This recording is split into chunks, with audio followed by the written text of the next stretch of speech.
Une idée reçue sur l'esthétique que tu aimerais faire disparaître ou qui est fausse, en fait, que tu aimerais qu'on démystifie. Que c'est pas naturel et que c'est quelque chose qui va avoir l'air trop injecté. Mm. Souvent, ce que je dis, c'est que la mauvaise publicité, si je peux me permettre de le dire de cette façon-là, qu'on voit dans la rue. Parce que souvent, quand on est dans un restaurant, qu'on voit une magnifique femme ou un magnifique homme passer, on dit waouh, qu'est-ce qu'elle est belle.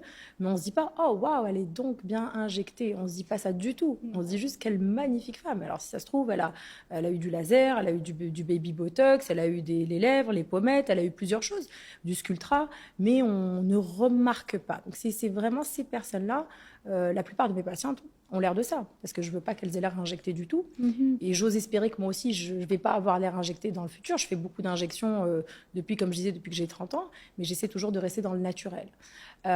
Et ce qu'on voit souvent dans la rue, c'est ces personnes-là, dans les restos, dans la rue, au café, c'est qu'on va voir les personnes qui ont des lèvres ultra injectées, des pommettes ultra gonflées, donc ce que j'appelais tout à l'heure le pillow face. Et donc les gens ont peur de ça parce qu'ils voient que cela. Et souvent, j'ai des patientes qui viennent me voir en me disant mon mari veut vraiment pas que j'ai des injections, juste à cause de ça, parce qu'ils voient des personnes qui se ressemblent plus, quoi.